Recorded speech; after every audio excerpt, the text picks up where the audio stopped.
चौथीचा निकाल तास क्रमांक 2 वरून झालेली गाडी जय मसोबा प्रसन्न खाड्याचा पाडा या गाडीचा 1 नंबरला विजय बैलगाडी मालकाचा चालकाचा हार्दिक अभिनंदन आहे. जय सप्रभा प्रसन्न खाड्याचा पाडा यांचा लारा फळला गाडी सेवेसाठी पात्र झाल्याबद्दल अभिनंदन.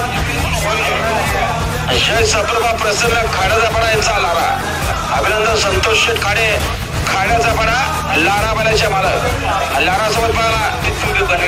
विचुंबे पनवेलकरांचा संचा पळाला गाडी सेवेसाठी पात्र.